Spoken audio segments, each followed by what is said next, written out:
Do we save before paying bills? Do we save after paying bills? Do we save after lifestyle, before lifestyle? When do we really save money, and how do we save money? Hey everyone, Kadeem here, and today we're talking about how to really save money. But before we really get into it, if you like the video, you like the content, feel free to hit that like button and subscribe to the channel. I appreciate it. So we talk about how to save money.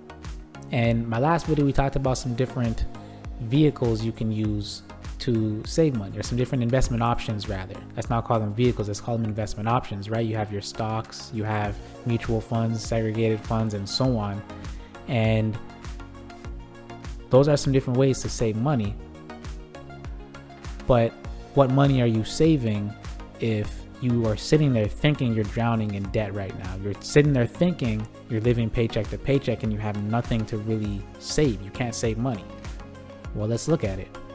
I want you to again pause this video, and I will link my video about budgeting below because it'll give you a better breakdown. But I want you to pause this video, go find a piece of paper, whatever, on your computer, Excel document, however you want to go about it, but figure out what your expenses are every single month. Your expenses, what needs to come out of your account every month for your living, for where you live, right? Your rent, your mortgage, whatever it may be. Let's say your internet bill, whatever you have that comes out of your account regularly, your phone bill, your food, your groceries. What are your expenses? Total it all up and write that number down. All your income. If you have multiple jobs, figure out your total income. What gets deposited into your account every single 2 weeks or every single month, however often you get paid. What is your income? Add them all up, put that number down. Now take all of your income and subtract your expenses. That simple. What is left over? How much do you have left over?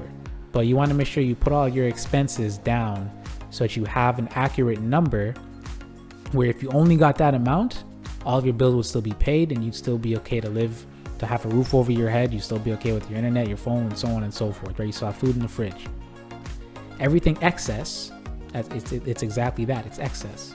So what are you doing with that extra money now, right? We talked about expenses. You want to make sure your debt's in there and so on and so forth. Like I said, the link below to my previous video about budgeting will help you to really come up with your full budget. Now, after you do that, how much do you have left over? If you have 50 bucks, if you have 100 bucks, if you have 500 bucks, you can do something with that. It doesn't need to just fall through the hole in your pocket. You can set a destination for it so that you can save money. Here's what typically happens. We have our paycheck, right?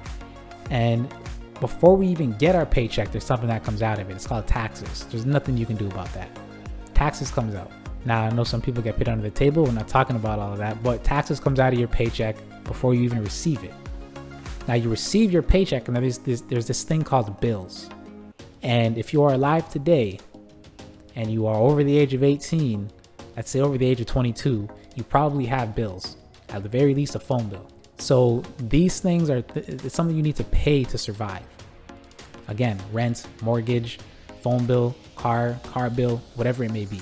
You need to pay these things, some of them, most of them rather, to survive. They're just regular expenses that occur because of the things you have in place. Point is, you have these expenses that you need to pay, right? Your bills. So taxes, can't do anything about that. Bills, we can work with it a little bit, but not very much, right?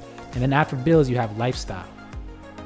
And a lot of people think they don't have money to save because they look at their paycheck after taxes came out, after bills were paid, and after they spent on lifestyle, and they say, well, I have nothing left. Well, of course not. You have spent everything that was left after your bills on your lifestyle. So of course you have nothing left until the next paycheck. Hence you're living paycheck to paycheck. There's something that needs to happen before lifestyle. And often, in my opinion, before bills. And that's just seeing how much, again, discretionary income you have. How much you have left over after you take your income, you subtract your debt, you subtract your expenses, how much is left over? We can take a portion of that to pay ourselves before our bills even come out. You can set up automatic transfers into certain accounts so that once the taxes is gone, the money gets deposited into your account, your paycheck, automatically 50 bucks, 100 bucks, 250 bucks, 500 bucks, however much you can afford and still be comfortable, automatically goes into some type of saving or investment vehicle for you. Make sure there's enough for bills afterwards. You'll still have enough for lifestyle. The main thing is we need to make sure that we're saving or investing. Why? Because it'll help you to feel better. You don't know how many clients I've sat with and we put some small plans in place for them years down the road. That little $50, $100 that they thought they didn't even have turned into thousands of dollars that now they can utilize. They were able to relieve the financial insecurity. And that's really what my aim is for people, to relieve their financial insecurity and give them a sense of financial security. So again, going back to it, you have the paycheck, your taxes come out, pay yourself first. See, I feel like a lot of us are doing it the wrong way. And Warren Buffett would agree. And if you don't know Warren Buffett, again, look him up, big time investor. He says, do not save what is left after spending, spend what is left after saving. So if you're looking at your taxes and you're saving afterwards, right? After you get the taxes, nothing you can do about that portion, save. And then pay the bills and then worry about your lifestyle. You're not saving or spending and investing rather so much that you're not able to pay your bills. That doesn't make sense. But the point is, we just need to kind of rewire our minds to say, okay, well, this money is for saving or investment, and then I can enjoy my life. It's not like you won't be able to. You'll still be able to do what you want to do. It's just you're making sure this $50, $25, $100 a month, however much you can afford, 500, 1,000 is going towards investments. You're building that habit. It's like a muscle. Once you start doing it, it's automatic. Now, what type of account should you open for savings, for investing? Well, I'm not able to give you advice on that because I need to sit with you first. So you can reach out to a financial professional. You can reach out to me so that we can actually have a conversation and see what's best for you in your situation. You could go to the bank and open up something. It's up to you, right? It's better than it, I guess, sitting under your mattress, but it's not really doing much for you. The rate of inflation in February in Canada, 5.7% in February. So if your money's not growing above inflation, if you're only getting 0.25, right? 0.25%, which was the highest I saw at one of the banks. And I didn't look at all the banks, but I looked at one of them. I'm not going to give you the name of it, but the Green Bank. And 0.25, that was the highest I saw in one of their savings or TFSA accounts, right? 5.7, 0.25. You are losing a lot of money. That's why it's good to look at investment options, depending on your situation, where you can get a lot higher than that potentially. A lot higher than that 0.25%.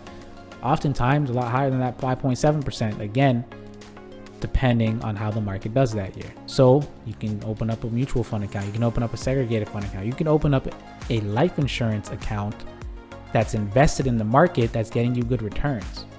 It all depends on your situation, which is why I'm saying I'm not going to give you the advice over here. I'm not able to do that. I'm not allowed to do that. But if you and I have a conversation, we can see what's best for you. Or you can reach out to whichever professional that you already deal with if they've been doing right by you. So once you do that though, you set up your automatic deposits or automatic withdrawals, contributions into your account so that after taxes come out, you're already contributing to your investment. Let continue to do that. Don't check it every day. Don't check it every week, every month, especially in a down market, which is what we're in today as the recording of this video, because you're gonna get emotionally attached to it. But if you don't check it, and you check it in a year, 2 years, or 6 months, or so on down the road, you're gonna look at that account and see how much it has accumulated, and you're gonna be surprised. So again, by doing that, you're building that habit, you're building that discipline. You don't need to check it every day, every week, every month, but 6 months down the road, 10 months down, a year down the road, 2 years down the road, you check it, and you'll be surprised. There'll be a lot more in there than you expected, because you didn't realize that little bit adds up. Every little bit adds up. It is better to start with one than to never start. So once you start, even though it's one can turn into two, two can turn into four can turn into 8, and so on. So that's it for me, everybody. Hopefully that's helpful for someone. Kadeem here. Stay happy, stay healthy, and stay blessed.